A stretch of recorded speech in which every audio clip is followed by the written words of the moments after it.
जय श्री राधे कृष्ण। दोस्तों कहते हैं कि जब इंसान का इरादा साफ होता है और दिल में सच्ची भावना होती है तो ईश्वर स्वयं उसके जीवन की डोर थाम लेते हैं।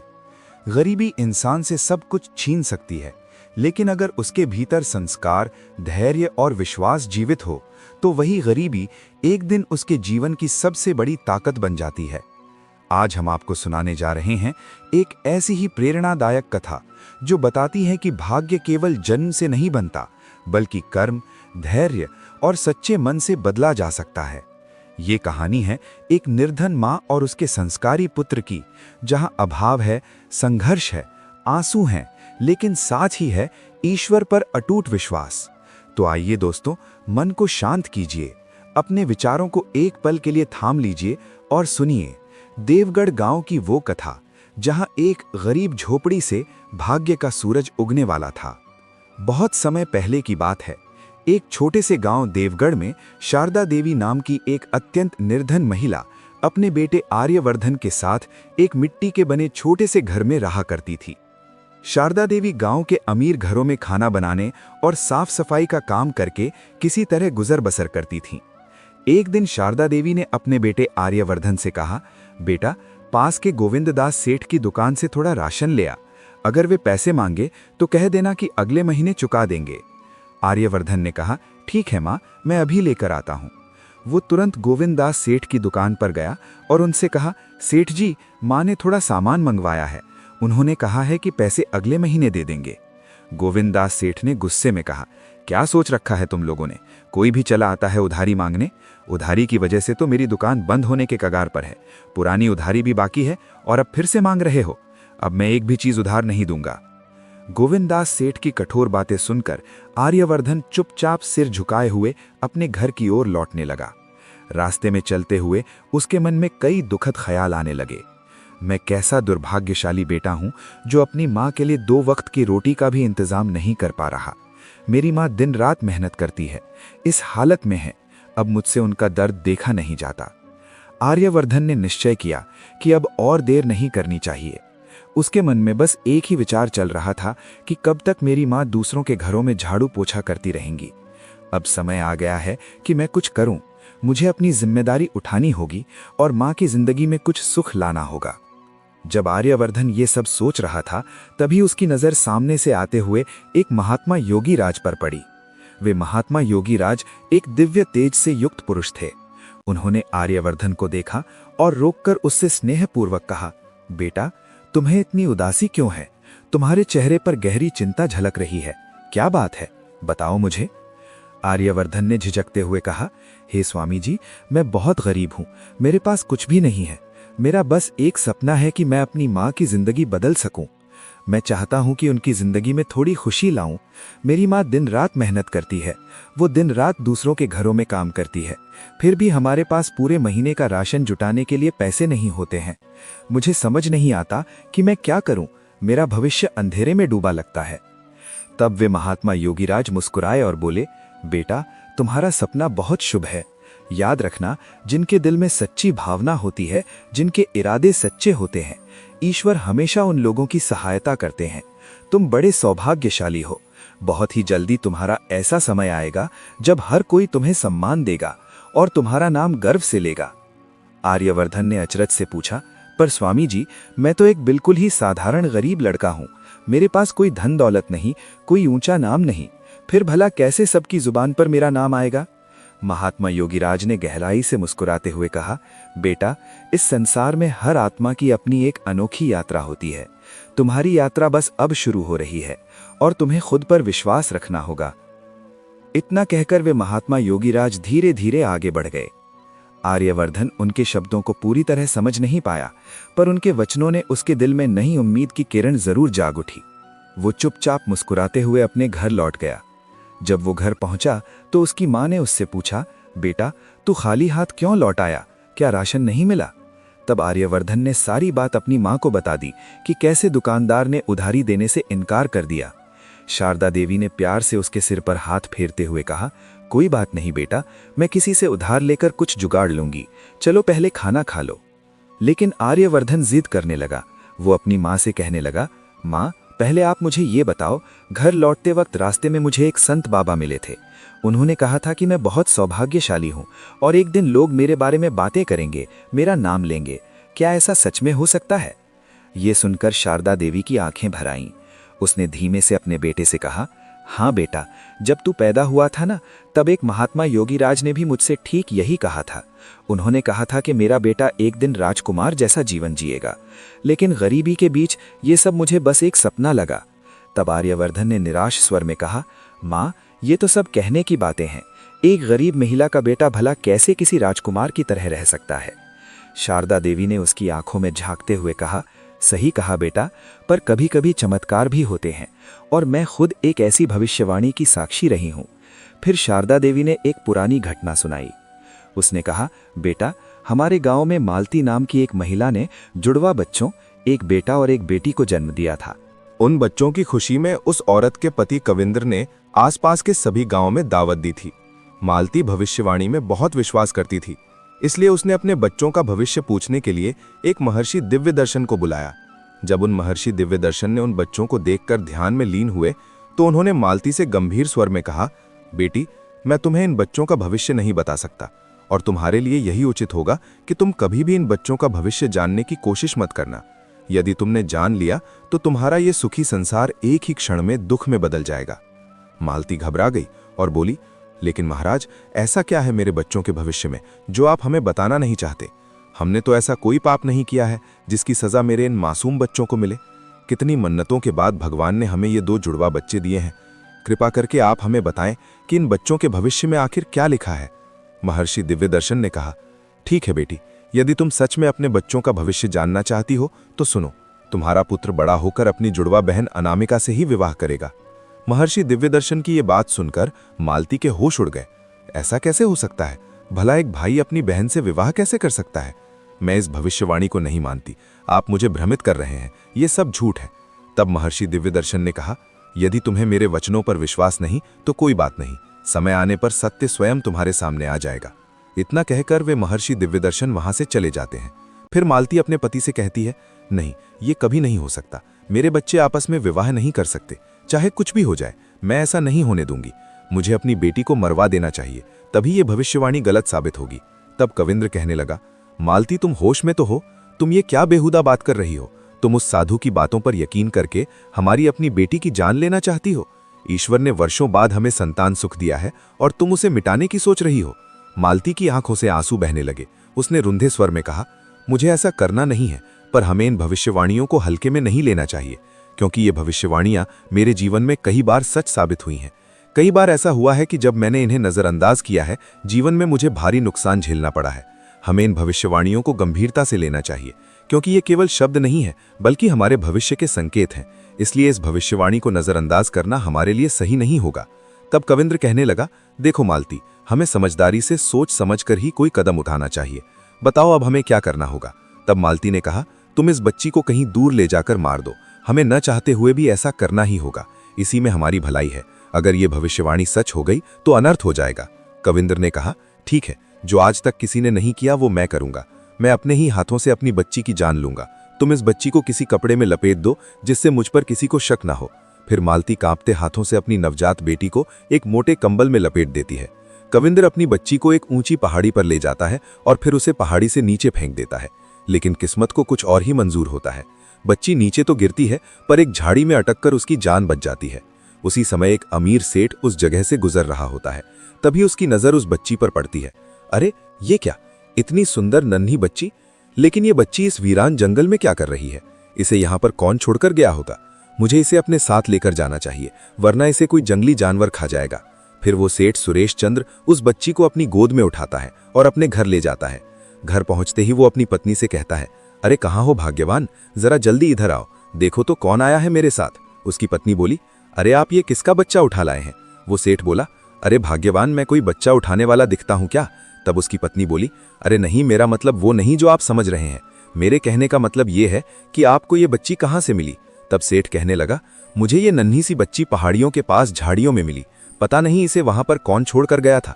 मुझे इस बच्ची पर दया आ गई, इसलिए इसे ले आया। तब उसकी पत्नी बोली, ये आपने बहुत अच्छा किया, देखो तो इसे, ये बच्ची कितनी सुंदर है, देखने में बिल्कुल चांद का टुकड़ा लग रही है। आज से ये बच्ची हमारी बेटी है। हम इसे भी अपने बेटे रोहन की तरह ही पालेंगे। अब से हमारे एक नहीं बल्कि 2 बच्चे हैं। धीरे धीरे समय गुजरता गया और यूं ही 20 वर्ष बीत जाते हैं। अब वे दोनों भाई बहन बड़े हो गए। उधर अपने बेटे को जवान होता देख मालती और उसका पति कविंद्र बहुत खुश होते हैं।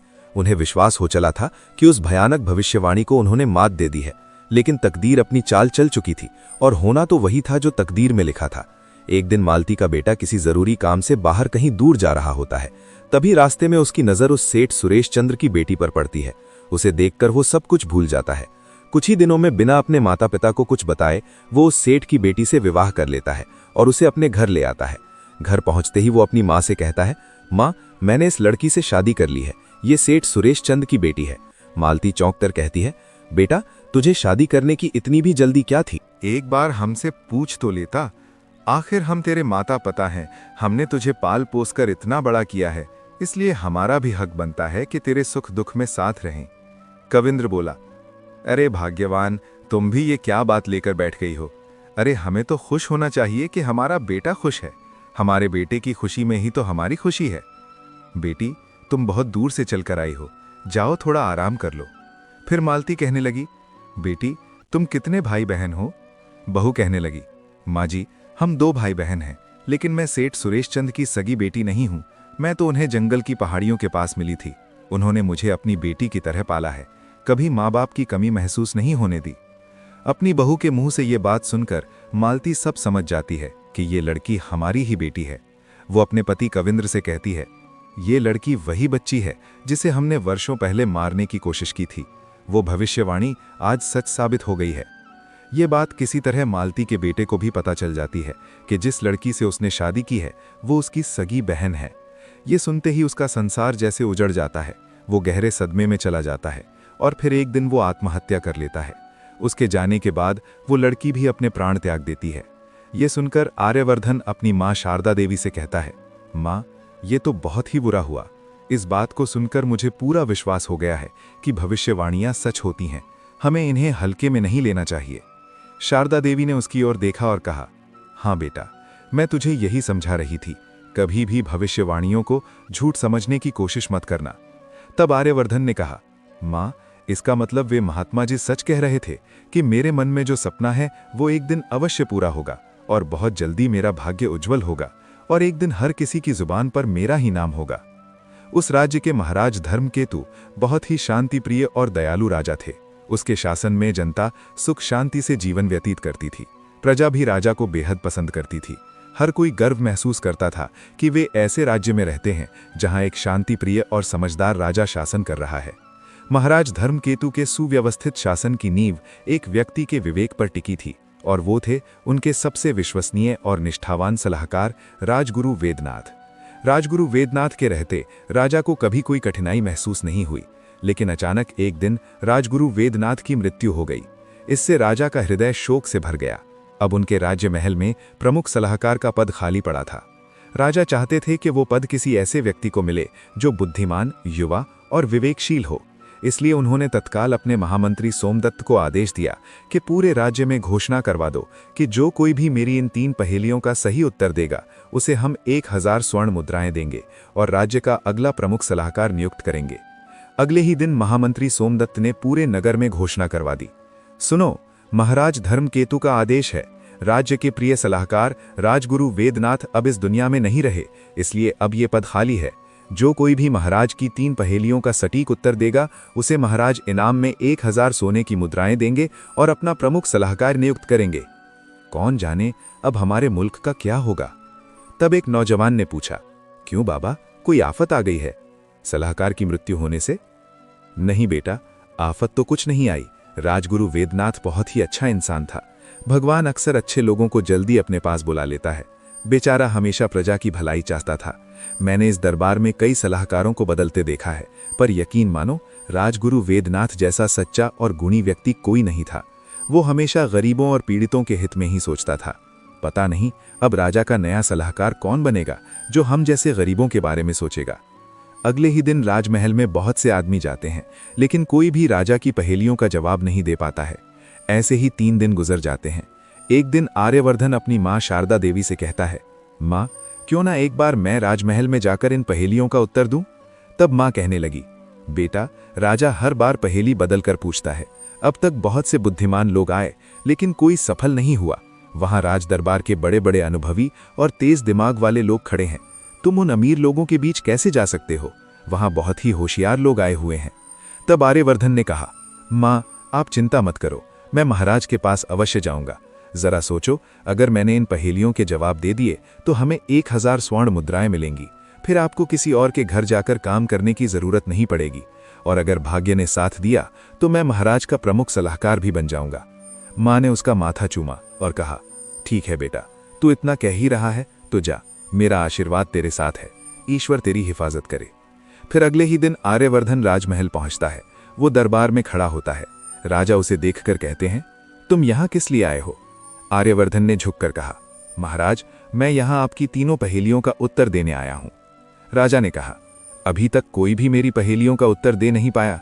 तुम बुद्धिमान लगते हो और जवान भी हो, शायद तुम मेरी पहेलियों का उत्तर दे सकते हो। जैसा कि तुम शर्त जानते ही हो, जो भी मेरी इन 3 पहेलियों का सही जवाब देगा वो मेरा प्रमुख सलाहकार बनेगा और उसे इनाम में 1000 स्वर्ण मुद्राएं दे दी जाएंगी। आर्यवर्धन ने कहा, ठीक है महाराज, मैं आपकी पहेलियों का उत्तर देने के लिए तैयार हूं। राजा ने कहा, तो बताओ, तुम्हारे अनुसार सबसे बड़ा धन क्या है? आर्यवर्धन ने बिना झिझक के उत्तर दिया, महाराज, सबसे बड़ा धन संतोष है। जब मन शांत होता है तो इंसान सबसे अमीर होता है। राजा ने कहा, बहुत खूब, अब दूसरे प्रश्न का उत्तर दो। जीवन में सबसे बड़ा ज्ञान क्या है?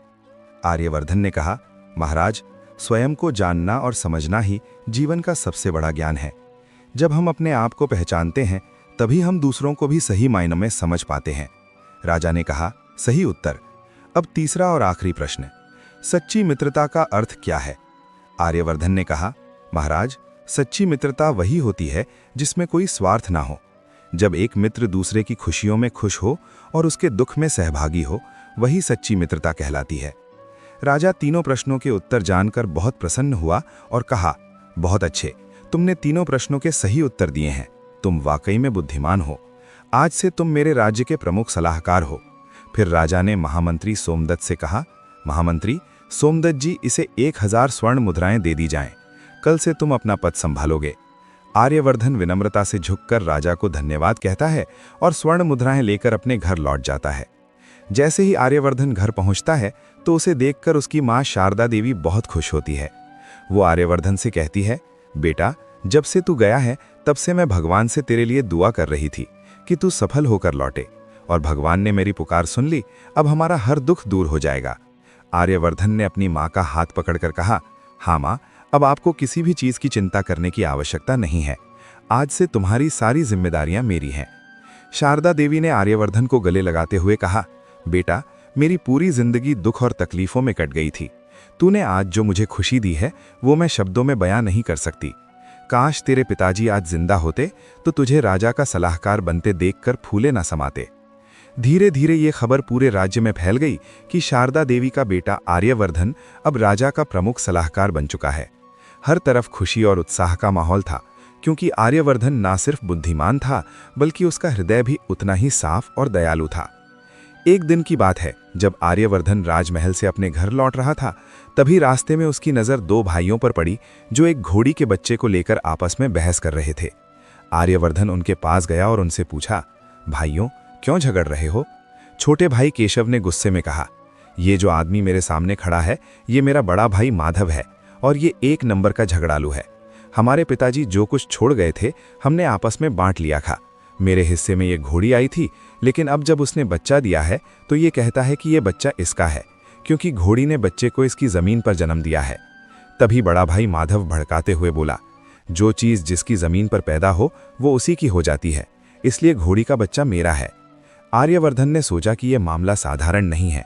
उसने कहा, तुम दोनों राजा के पास जाओ, वही फैसला करेंगे।